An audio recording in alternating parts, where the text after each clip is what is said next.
আসসালামু আলাইকুম ওয়া রাহমাতুল্লাহি ওয়া বারাকাতুহু।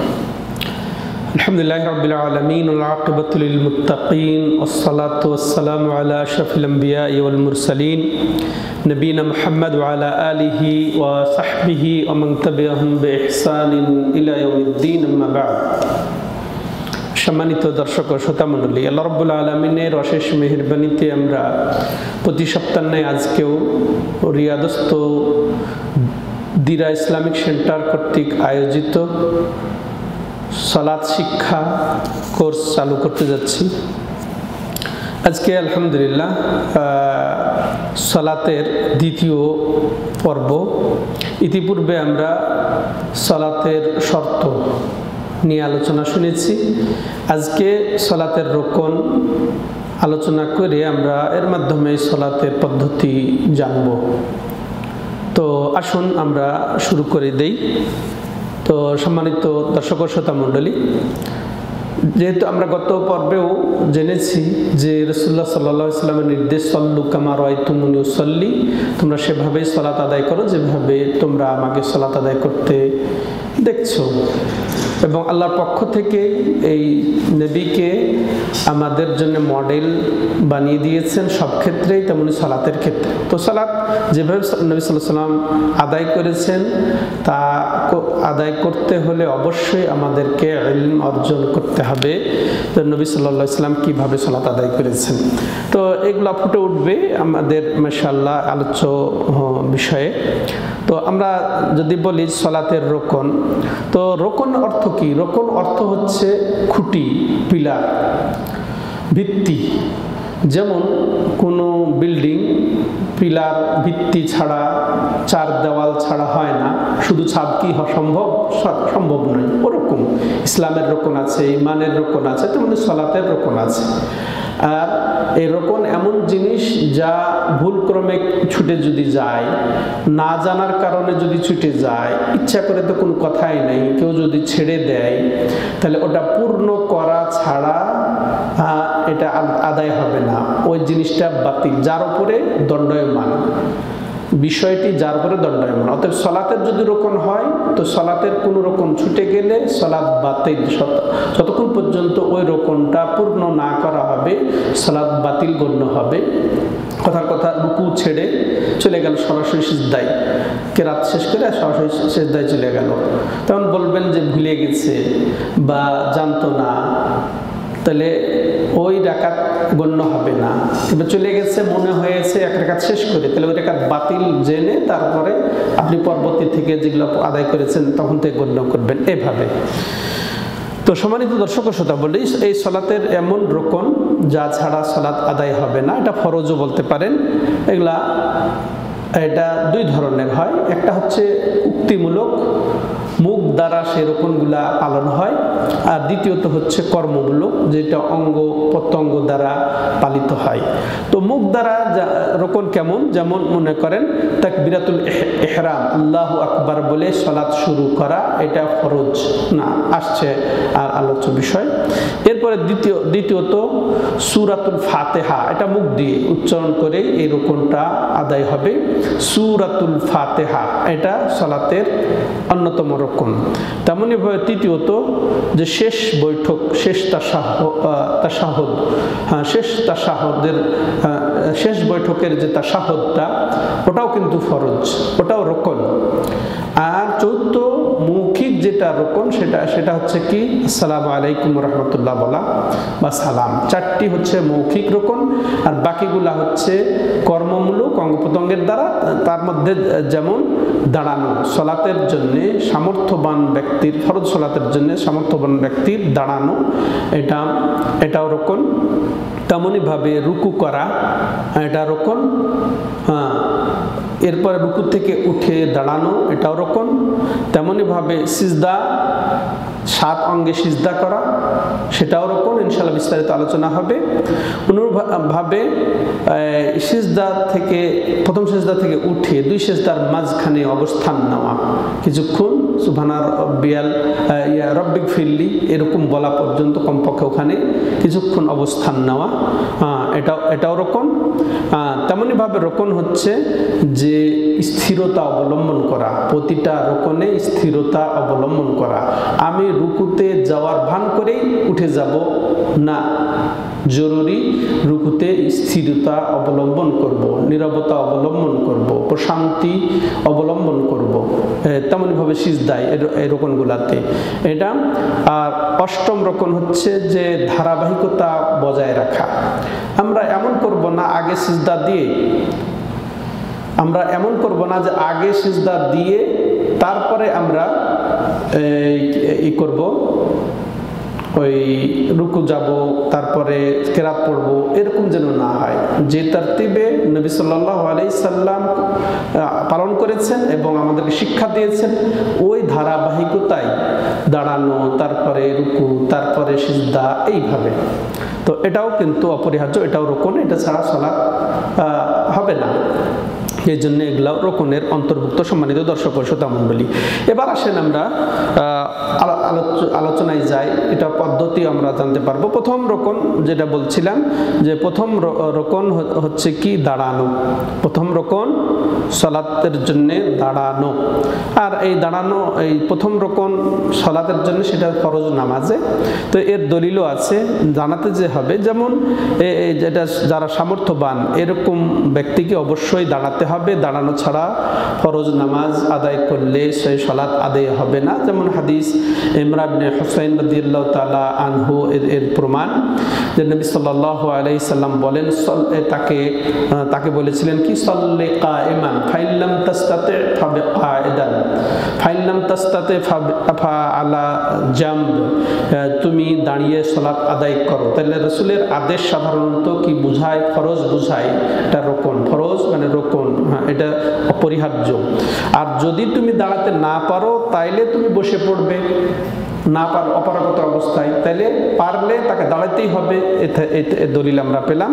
আর এটা তারপর ফাইনলাম তাস্তাতে ফালা জাম, যদি তুমি বসতেও না পারো, আল্লাহ আমাদেরকে হেফাজত করেন সকল বালা মুসিবত রোগ ব্যাধি থেকে, তাইলে তুমি শুয়ে থেকে পড়ো। তাইলে তুমি শুয়ে থেকে, এটা ইমাম বুখারী তার সহিহ বুখারীতে বর্ণনা দিয়েছেন। আর তাহলে এটা ফরজের ক্ষেত্রে। আর নফলের ক্ষেত্রে জায়েজ আছে, কেউ যদি বসে পড়তে চায়, সাধারণত অলসতা লাগছে, বসে পড়তে পারবে, এটা জায়েজ আছে। কিন্তু পড়লে কি হবে? অর্ধেক নেকি পাবে। এই জন্য সে অর্ধেক নেকি পাবে। যেমন হাদিসে এসেছে যে সলাতুল কায়েদে আলাল নিসফে মিন সলাতিল কায়েম, যে বসা ব্যক্তির সলাতের ফজিলত অর্ধেক, কার চেয়ে? যে দাঁড়িয়ে পড়বে। দাঁড়িয়ে যে সলাত আদায় করবে তার চেয়ে অর্ধেক সওয়াব পাবে কে? যে বসে সলাত আদায় করবে। তাহলে এটা স্পষ্ট। এটা ইমাম আহমদ তার মুসনাদে উল্লেখ করেছেন। অনুরূপভাবে আরও এর আছে দলিল আরেকটি হাদিস, যেমন হাদিসে এসেছে যে ওমান সাল্লা কায়দান ফালাহু নিসফু আজরিল কায়েম, যে এটা ইমাম বুখারী তার সহিহ বুখারীতে উল্লেখ করেছেন। ইমরান বিন হুসাইনের উনি বর্ণনা করেছেন মারফু হিসেবে, যে ব্যক্তি বসে সালাত আদায় করলো তার সালাত সওয়াব হবে, দাঁড়িয়ে যে নামাজ পড়বে তার অর্ধেক। আল্লাহু আকবার। তাহলে আমরা বুঝলাম যে অবশ্যই দাঁড়িয়ে সালাত আদায় করতে হবে সামর্থ্য থাকা অবস্থায়। আর নফল পড়লে জায়েজ হবে। কিন্তু দেখা যায় সমাজে অনেকে কেন জানি বিনা কারণে নফল হলেও সে 2 রাকাত বা যেটাই হোক বসে আদায় করে। বসে আদায় করলে তাদেরকে বলতে চাই যে অর্ধেক সওয়াব হবে। সেই হিসেবে আমরা যেন এটা লক্ষ্য করি, সম্মানিত দর্শক ও শ্রোতা মণ্ডলী। আর যদি কেউ বলে যে রাসূলুল্লাহ সাল্লাল্লাহু আলাইহি সাল্লাম যে বলেছেন যে সলাতুল যে আম কথা, যে ফরজ নামাজও কি কেউ যদি আদায় করে বিনা ওজরে, তাহলে কি তার নেকি অর্ধেক হয়ে তার সালাতটি আদায় হয়ে যাবে এই হাদিসের ভিত্তিতে, যেহেতু ওখানে নফল উল্লেখ নেই? আমরা বলবো না, কারণ যে হাদিসটা বলা হলো ইমরান বিন হুসাইন রাদিয়াল্লাহু তাআলা আনহুর, যেটা বুখারীর হাদিস, তা এটা ওই হাদিসের বিপরীত। যে এইভাবে ইমরান বিন হুসাইনকে বলছেন রাসূলুল্লাহ সাল্লাল্লাহু আলাইহি ওয়াসাল্লাম, দাঁড়ায়া পড়ো সালাত, সল্লে কায়েমান, দাঁড়ায়া সালাত আদায় করো। তাহলে এটা তার বিপরীত। তাহলে এটা বোঝা গেল যে এটা নফলের ক্ষেত্রে। তো নফলের ক্ষেত্রে যে এটা, তারই বা দলিল কোথায়? এই হাদিসের যেটা আসলে যখন এটা নবী সাল্লাল্লাহু আলাইহি ওয়াসাল্লাম বলেছেন, এই হাদিসটার বা নির্দেশনা এসেছে রাসূল সাল্লামের পক্ষ থেকে, সেটা যখন নবী সাল্লাল্লাহু আলাইহি ওয়াসাল্লাম মদিনা আসলেন, তখন জ্বরে আক্রান্ত হয়ে গেলেন। দেখা গেছে তিনি মসজিদে একবার ঢুকলেন, তো বেশ কিছু লোক বসে বসে সালাত আদায় করছেন। তখন তিনি এই কথাটা বলেছিলেন, এই সময় যে সলাতুল কায়েদে নিসফু সলাতুল কায়েম ফাতাজাশশামান নাসু সলাতা কিয়ামান। তো নবী সাল্লাল্লাহু আলাইহি ওয়াসাল্লাম যখন মসজিদে দেখলেন তাদেরকে বসে সালাত আদায় করছেন, তখন তিনি বলছেন, দেখো তোমরা জেনে রাখো যে দাঁড়ানো ব্যক্তির সালাতের চেয়ে বসে সালাতের পড়া ব্যক্তির সওয়াব কিন্তু অর্ধেক। এরপরে সাহাবাগণ দ্রুত দাঁড়িয়ে সালাত আদায় করা শুরু করলো। তাহলে বোঝা গেল এটা কোন সালাত ছিল? এটা নফল। তাইলে নফল জায়েজ আছে ও অর্ধেক সওয়াবের এই শর্তে।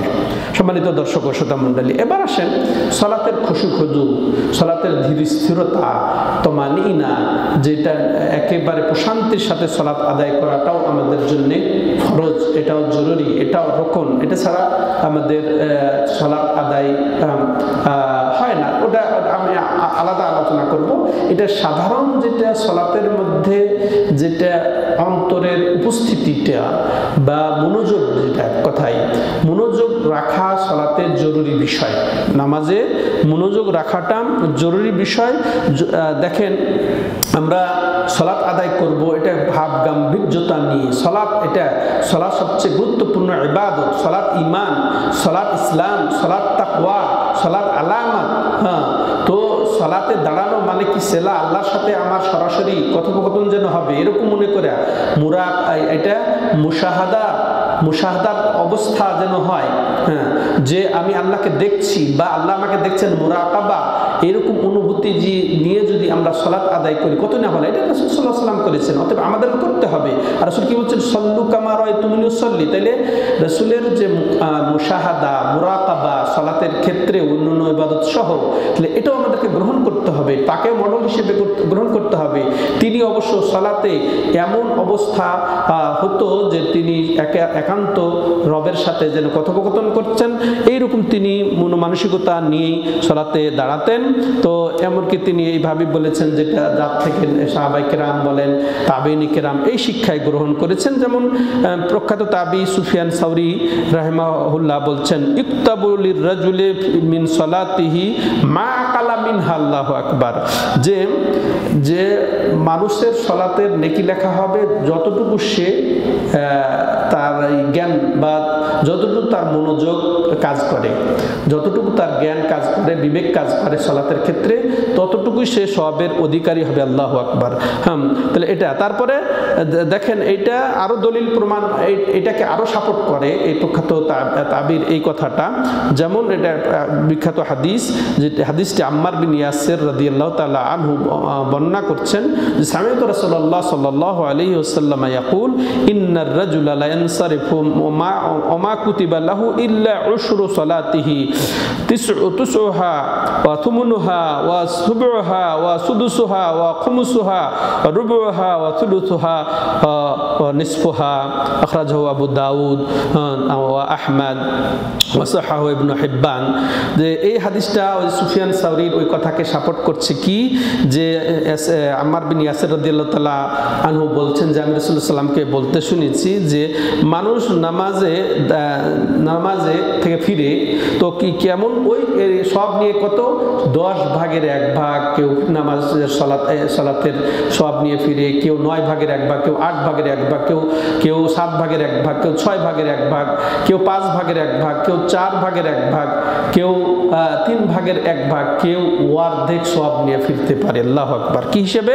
ওই তো তার মনোযোগ অবস্থা, তার মনের ভাব বিবেকের অবস্থা, যতটুকু সে মনোযোগ দিতে পারে সেরকম সে সব নিয়ে ফিরবে। সম্মানিত দর্শক ও শ্রোতা মণ্ডলী, তো তেমনইভাবে আমরা বর্তমান যে এই হাদিসের ভিত্তিতে দেখি সমাজের যুগে যদি তাকাই, সমাজের লোকের মুসল্লিদের অবস্থা, আল্লাহু আকবার, যে সালাত যেন সে একটা দায় পাড়ি দিচ্ছে, তাকে যেন দায়িত্ব দেওয়া হচ্ছে, দায়িত্বটা কোনো রকমে সে পাড়ি দিয়ে শেষ করতে পারলেই হয়, দৌড়ে এসে নামাজে শরিক হয়, আবার হুট করে তাড়াতাড়ি নামাজ থেকে দূরে চলে যায়, পালিয়ে যায়, যেন মসজিদ থেকে কখন মসজিদ থেকে পালিয়ে বাঁচতে পারি, এরকম অবস্থা, নামাজটা যেন তার অত্যন্ত ভারী, এরকম অবস্থা হয়ে যায়। অথচ নবী সাল্লাল্লাহু আলাইহি সাল্লাম নামাজেই তিনি প্রশান্তি লাভ করতেন, তিনি আরাম তৃপ্তি লাভ করতেন। কিন্তু আমাদের এই তৃপ্তি আসে না কেন?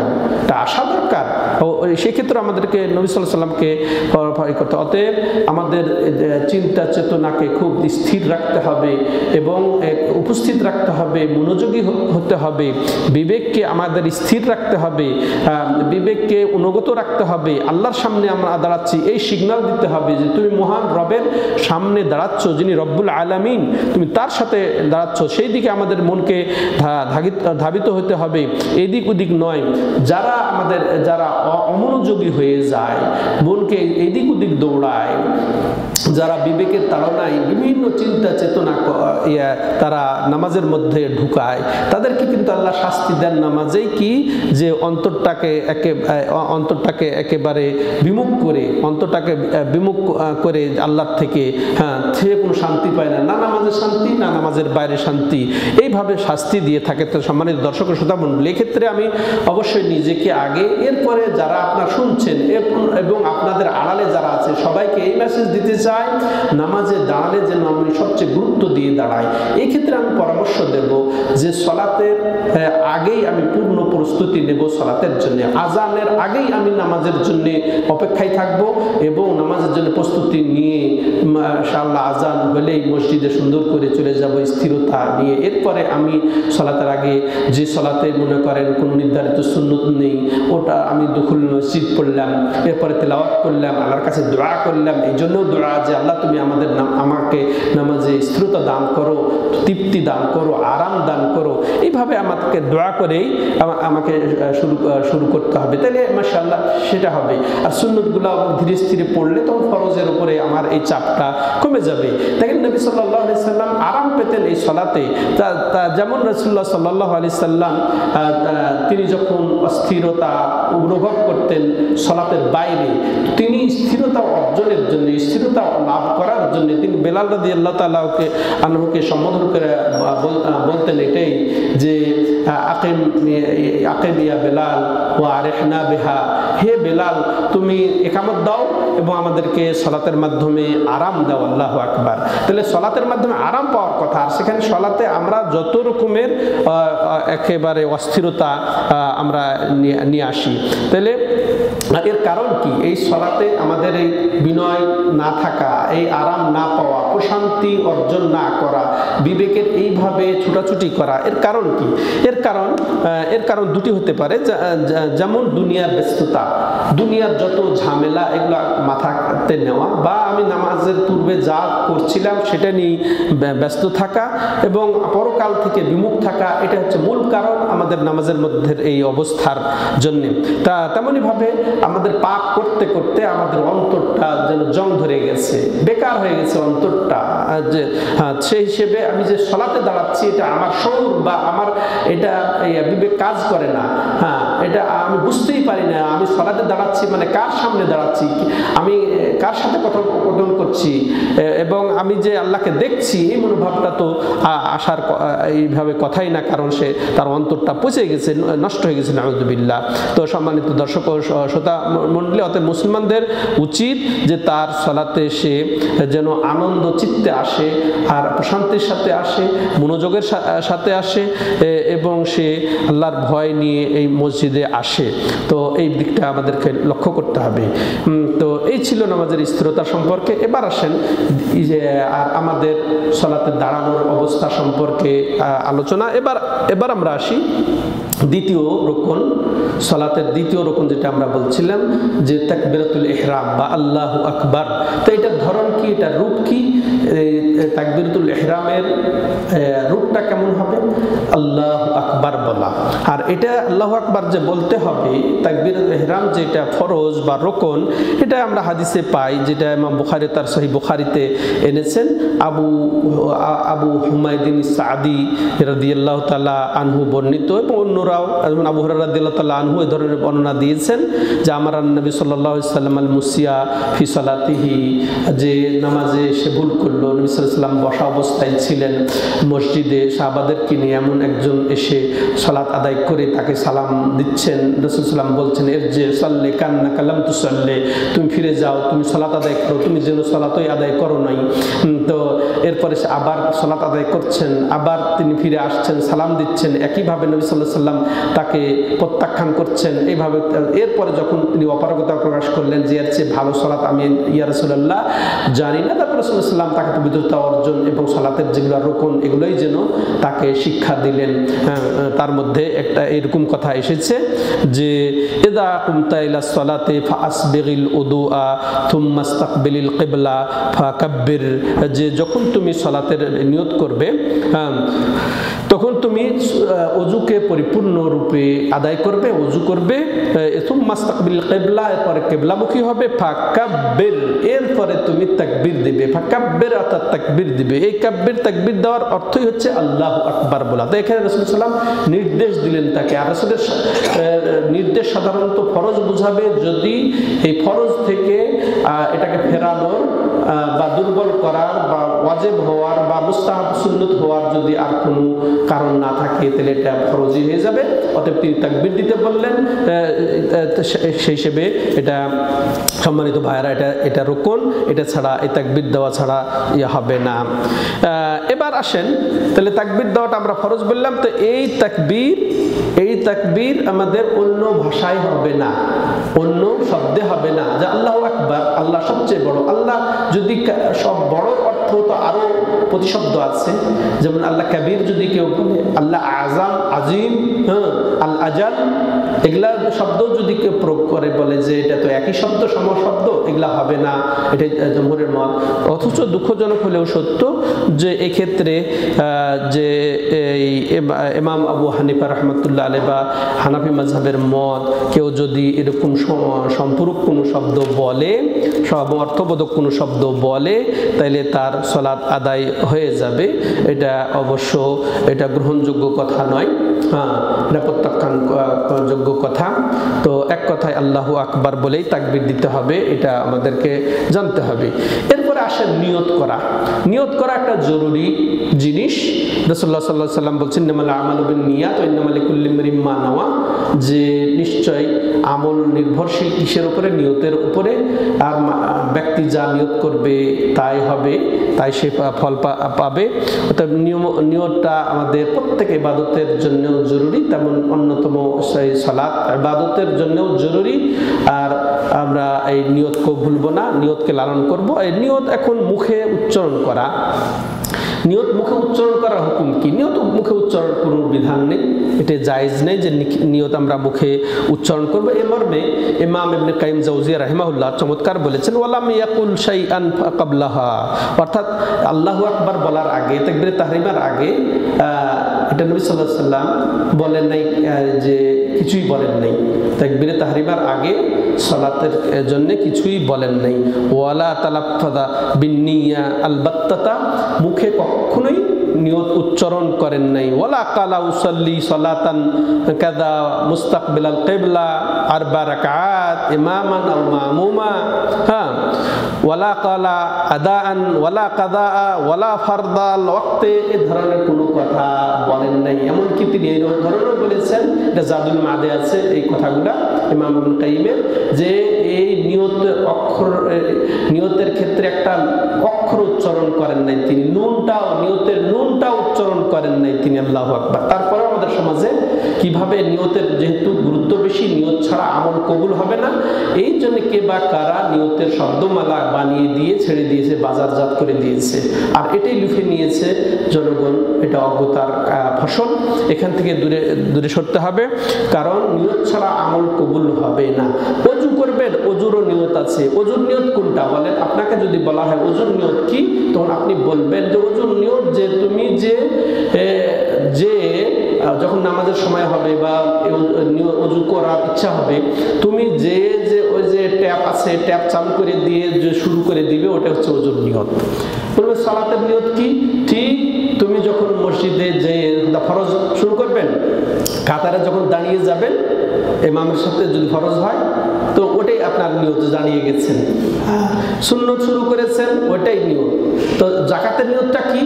জাকাতের নিয়ত এটা যে মাশাআল্লাহ আপনি লিখে রাখবেন যে এই বছর আমি জাকাত দিলাম এই তারিখে, আগামী বছর যখন আসবেন ঠিক ওই তারিখে, ঠিক ওই যে পদ্ধতিটা অবলম্বন করছেন যে আমার এত সম্পদ আছে, এত সম্পদের এত পার্সেন্ট এইভাবে আমি আদায় করছি, যখন শুরু করে দিয়েছেন ওটাই আপনার নিয়ত শুরু হয়ে গেছে, ওটাই হচ্ছে নিয়ত। তেমনই তেলাওয়াত, আপনি বসেছেন যে আপনি কোরআন তেলাওয়াত করবেন, ইবাদত, তারপরে আপনি দোয়া করবেন, ইবাদত, জিকির করবেন, ইবাদত। আপনি সৎ নিয়তে পিতামাতার সন্তুষ্টির মাধ্যমে আল্লাহ সন্তুষ্টি অর্জন করবেন, ইবাদত, সব ইবাদত, প্রত্যেক ইবাদত নিয়ত ছাড়া কবুল হবে না। অতএব শুধু আপনি ওযুর নিয়ত করবেন, শুধু আপনি সালাতের নিয়ত করবেন, শুধু আপনি সিয়ামের নিয়ত, গোসলের নিয়ত করবেন। আর গুলা ইবাদত কোথায়? এই কয়টা ইবাদতের মধ্যে কি ইবাদত সীমাবদ্ধ? না, সবগুলা, প্রত্যেক ইবাদত নিয়ত ছাড়া কবুল হবে না। অতএব নিয়তের সংজ্ঞা কি? নিয়তের সংজ্ঞাই হচ্ছে যে ইচ্ছা পোষণ করা। নিয়তের সংজ্ঞা হচ্ছে ইচ্ছা পোষণ করা, মনে করা। আমি মনে করি, এটা আপনার মনের খবর কেউ জানতে চাইলে তখন আপনি ভাষায় প্রয়োগ করেন সেটা, কিন্তু আল্লাহকে আপনি কেন আপনি জানাতে চেষ্টা করবেন যে হে আল্লাহ আমি এই করছি সেই করছি? ওটা কাউকে আপনাকে জানাতে হবে যে নাওয়াইতু আন উসাল্লিয়া কাযা ওয়া কাযা? এটা কাকে জানাতে যাচ্ছেন? কোন ব্যক্তিকে? না আল্লাহকে। আল্লাহ আপনার মনের খবর, আর নিয়তের সম্পর্ক হচ্ছে মনের সাথে। সম্মানিত দর্শক ও শ্রোতা মণ্ডলী, অতএব এই ক্ষেত্রে সজাগ থাকতে হবে, আমরা যেন এমন কিছু না করি যেটা আমাদের আমলটাই বরবাদ হয়ে যায়। যেহেতু নিয়তের শব্দমালা রাসূলুল্লাহ সাল্লাল্লাহু আলাইহি ওয়াসাল্লাম উচ্চারণ করেন নাই, যেটা ইমাম ইবনে কাইয়িম খুব দৃঢ়তার সাথে বলছেন, একটা অক্ষরও তিনি উচ্চারণ করেন নাই। আর যেটা তিনি করেন নাই সেটা আপনি করলে ওই হাদিসের ভিত্তিতে আপনার আমলটা বরবাদ হয়ে যাওয়ার কি আপনি ভয় পাবেন না? যে মান আমিলা আমালান লাইসা আলাইহি আমরুনা, যে এমন আমল করবে যেটা আমাদের আমলের অন্তর্ভুক্ত নয়, সেটা প্রত্যাখ্যাত। তো অতএব আমাদেরকে এক্ষেত্রে ভয় করা দরকার। সম্মানিত দর্শক ও শ্রোতা মণ্ডলী, এবার আসেন যে এই সালাতের ক্ষেত্রে যদি রাকাত আমার ভুল হয়ে যায়, তখন এই ক্ষেত্রে আমি কি করব? রাকাত যদি ভুল হয়ে যায় সেক্ষেত্রে ওই রকমই, যদি মনে করেন যে আপনি 2 রাকাত পড়েছেন না 3 রাকাত, এটা আপনার সন্দেহ জেগে গেল, এটা একটা মাসআলা। তাহলে তখন কি করবেন? আপনি কমটা গ্রহণ করবেন, যে 2টা এটা তো নিশ্চিত, 2 রাকাত পড়েছি এটা নিশ্চিত, এতে কোনো সন্দেহ নেই। 3 রাকাত পড়েছি কিনা সন্দেহ, ওটা ছেড়ে দিয়ে আপনি 2 রাকাতের উপরে ভিত্তি দেন, দিয়ে পূর্ণ করেন, তৃতীয় চতুর্থ এভাবে পূর্ণ করেন। কিন্তু এর বিপরীত যদি অজুর ক্ষেত্রে হয় যে অজুর অঙ্গ প্রত্যঙ্গগুলা ঊর্ধ্বে 3 বার আমরা ধুতে পারবো, কিন্তু একবারও এটা বুখারীর হাদিস, একবারের হাদিস এসেছে, 2 বারের হাদিস এসেছে, 3 বারও হাদিস এসেছে। তো এখন আপনি কি করবেন? এই যে অঙ্গ প্রত্যঙ্গ ধৌত করার ক্ষেত্রে আপনি কোনটা নেবেন? বেশিটা নেবেন না কমটা নেবেন? এটা আপনি বেশিটা নেবেন। অজুর ক্ষেত্রে, ধোয়ার ক্ষেত্রে আপনি বেশিটা নেবেন, যাতে বেশি না হয়ে যায়। কারণ বেশি হওয়াটা এটা জুলমের কথা বলা হয়েছে, এটা খারাপের কথা বলা হয়েছে, এটা বেদাত হতে পারে, ঠিক আছে, নবীর সংখ্যার চেয়ে বেড়ে যাওয়া। কিন্তু কম হলে আপনি সুন্নতের উপরই থাকবেন, 2 বার হলেও সুন্নতের উপরে থাকবেন, 2 বার না 3 বার। আপনি ধরবেন কয়বার? 3 বার ধরবেন, যে আমার 3 বার হয়ে গেছে, যাতে অতিরঞ্জিত না হয়ে যায়। তো 2 বার যদি হয়ে থাকে, সত্যই যদি 2 বার হয়ে থাকে, তাহলে আপনি 2 বার সুন্নত আদায় করলেন। এমনকি আপনার যদি একবারও যদি ধন মাশাআল্লাহ, ওটা একবারেরও হাদিসও আছে। এক্ষেত্রে আমরা জানলাম সম্মানিত দর্শক ও শ্রোতা মণ্ডলী, এর ক্ষেত্রে আমাদের ওয়াসওয়াসা এটা খুবই গভীরভাবে লক্ষ্য করতে হবে। সলাতের ক্ষেত্রে, ওযুর ক্ষেত্রে ওয়াসওয়াসা, শয়তানের কুমন্ত্রণাকে আমরা কখনোই প্রশ্রয় দেব না, এটা আমাদেরকে লক্ষ্য করতে হবে। কারণ শয়তান সবসময় আমাদেরকে প্রলোভন দিয়ে থাকে, এই জন্য শয়তানের থেকে আশ্রয় চাইতে হবে। এই ক্ষেত্রে আউযু বিল্লাহি মিনাশ শাইতানির রাজিম বলে আল্লাহর কাছে আশ্রয় চাইতে হবে শয়তানের অস্ত্রতা থেকে। এবার সম্মানিত দর্শক ও শ্রোতা মণ্ডলী, যাই হোক, আমরা তাহলে এই পর্যায়ে এই পর্যন্তই থাক। রফুল ইয়াদাইন আমরা তাহলে পরে আলোচনা করি। তো মূল কথা আজকের যেটা আমরা জানলাম যে সলাতের প্রথম রকন দাঁড়ানো, দ্বিতীয় রকন হচ্ছে কি, দ্বিতীয় রকন যেটা আমরা জানলাম সেটা হচ্ছে যে দাঁড়ানোটা নিয়ে আমরা আজকের আলোচনা করলাম। তারপর তাকবীরে ইহরাম, তাকবীরে তাহরিমা, দ্বিতীয় রকন মৌখিক। তাহলে একটা মৌখিক রকন আমরা শুনলাম, আর একটা হচ্ছে কর্মমূলক রকন দাঁড়ানো এবং তাকবীর। ইনশাআল্লাহ পরবর্তী রকন আরও 2 ক্লাসে আমরা বলে শেষ করে সলাতের ইয়াটা শেষ করব। অতএব আমরা যেন সচেতন হই, এক কথায় আমাদের এই জন্যে সৈশুদ্ধভাবে শিখতে হবে, যেটা রাসূল সাল্লাল্লাহু আলাইহি ওয়াসাল্লামের নির্দেশ। আল্লাহ রাব্বুল আলামিন তৌফিক দাতা, আল্লাহ আমাদেরকে যথাযথভাবে নবী সাল্লাল্লাহু আলাইহি ওয়াসাল্লামের তরিকা মতো সালাত আদায় করার তৌফিক দান করেন।